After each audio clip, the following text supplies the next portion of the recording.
Kinababahala raw ng Amerika at ng iba pang mga bansa ang mga kontrobersyal na pahayag ni Pangulong Rodrigo Duterte tungkol sa relasyon ng Pilipinas at ng Amerika. Ayon yan kay US Assistant Secretary of State Daniel Russell na dumating sa Pilipinas. Sa kabila nito, nananatili di manong matatag ang relasyon ng dalawang bansa. Wala rin daw dapat mabago sa ugnayan ng Pilipinas at sa Amerika sa pagsusulong ng independent foreign policy. Samantala, may payo ulit si dating Pangulong Fidel V. Ramos kay Pangulong Duterte. Live mula sa Quezon City, may report si Sandra Aguinaldo. Sandra. Jessica, muling humarap sa ilang piling miyembro ng media itong si Assistant Secretary Daniel Russell ng Amerika at kanya nga sinabi na masakit para sa Amerika na makarinig ng hindi maganda na sinasabi laban sa kanila ng isang bansang itinuring nilang kaibigan. Pero ganun pa man, naniniwala siya na malalampasan ng Pilipinas at Amerika ang pagsubok na ito.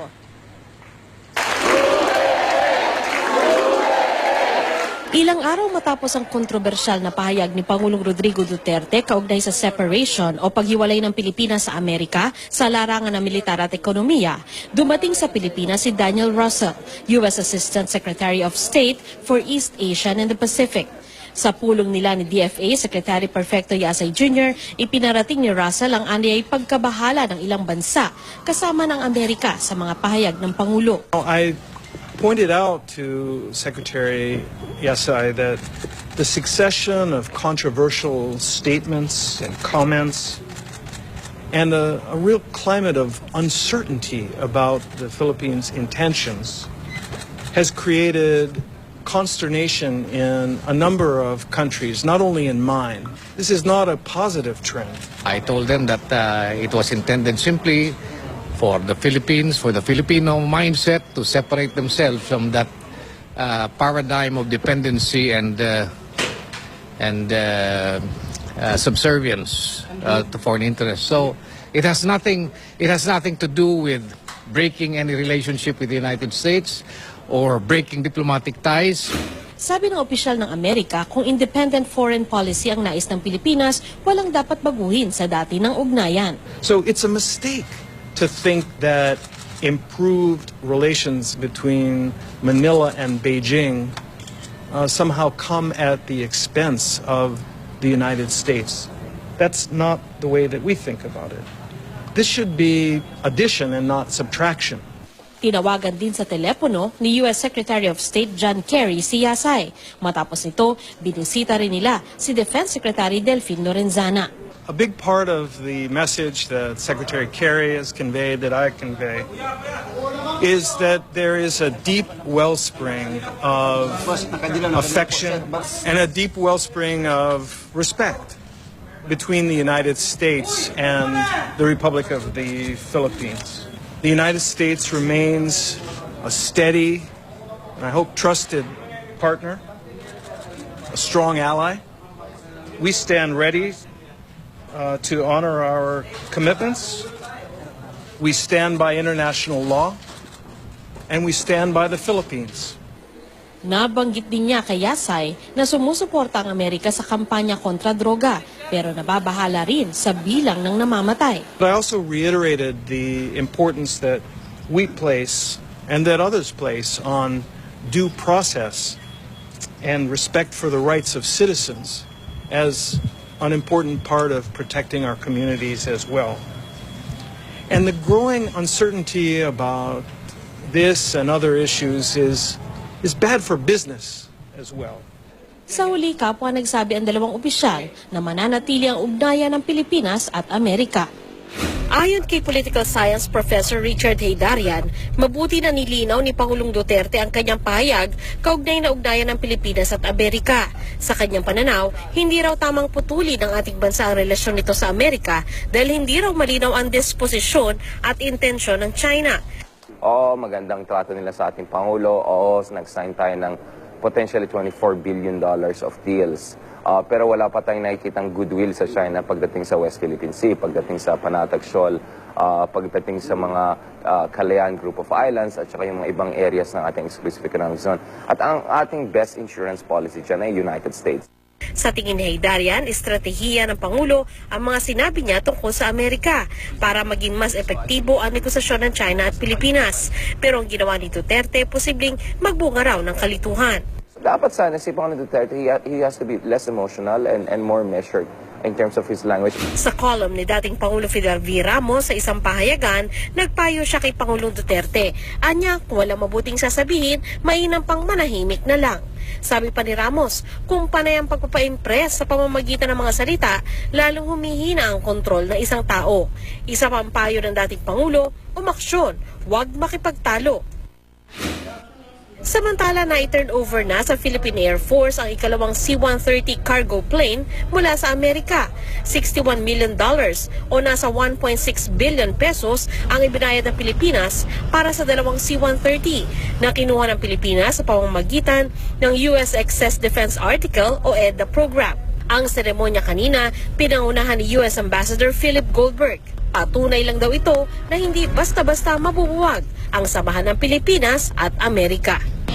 We, for our part, hope to continue to build upon this kind of cooperation, upon our hard work together over many, many decades. We are partners, we are friends, we are allies. Jessica, nagkasundo naman itong sina Russell at Yasay na pag-iibayuhin pa yung komunikasyon sa pagitan ng Pilipinas at Amerika na sa ganon ay hindi magkaroon ng miscommunication. Jessica? Ang kaso, Sandra, na binanggit din ni Professor Haydarian, no? Napaka-explicit at napaka-simpleng maintindihan yung naging statement ni Pangulong Duterte sa China. He is separating from the US politically and economically na quinalify later on nila Secretary Yasay, Secretary Dominguez, etc., pati si Secretary Pernia as rebalancing daw ng foreign policy, kay less dependence, etc. At the rate things stand now, nasaan na ba ang relasyon ng Pilipinas at ng Amerika sa iyong pagkakaintindi? Jessica, ang trip dito ni Assistant Secretary Daniel Russell ay mahalaga. Ay bahagi lamang tayo nung tatlong bansa na binisita niya.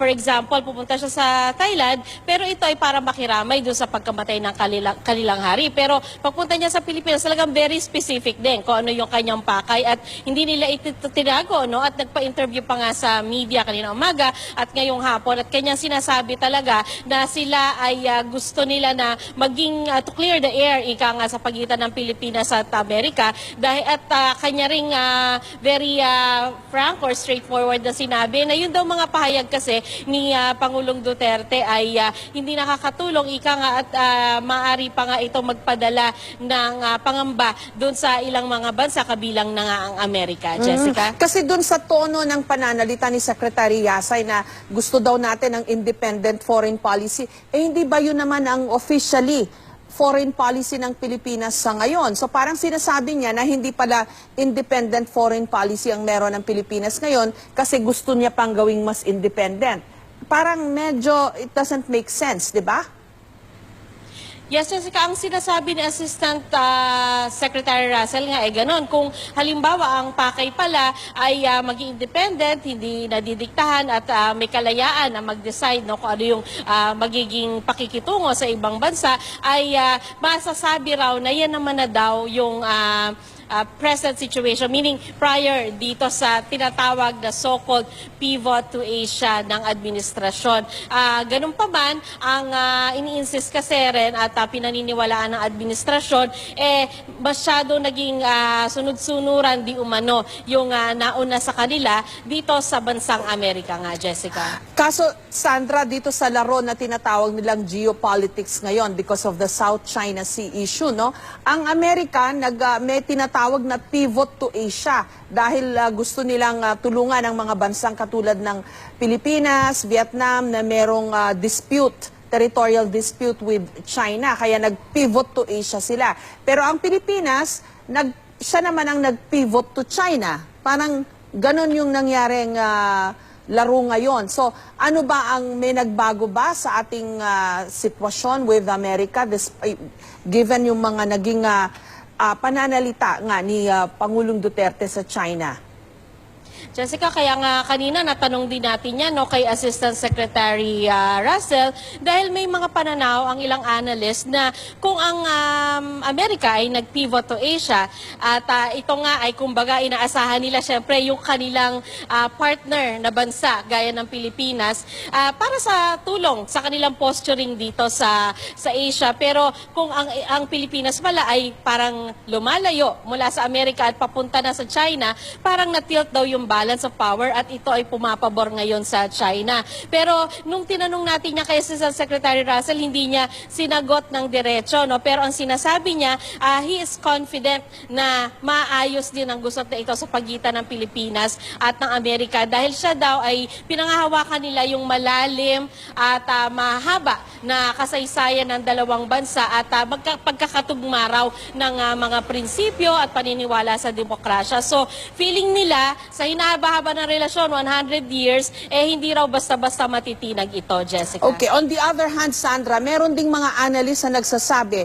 mukhang si Pangulong Duterte ang lumalaro rin. Parang baka daw ito ay strategy ni Pangulong Duterte to get more from America. Kasi feeling ni Pangulong Duterte, lugi tayo dito sa relasyon natin with America for the longest time. Kahit ang close natin sa kanila, yun ang perception ng tao, walang masyadong nahita ang Pilipinas. So baka raw ito yung laro niya, yung game niya, to get more from America. Parang kumbaga pinaglalaro ni Pangulong Duterte ang Amerika at ang China for the benefit of the Philippines. Anong sense na nakuha mo kung meron man about this during your coverage sa China ng state visit ni Pangulong Duterte? And ngayon, ito namang arrival ni U.S. Assistant Secretary of State Daniel Russell.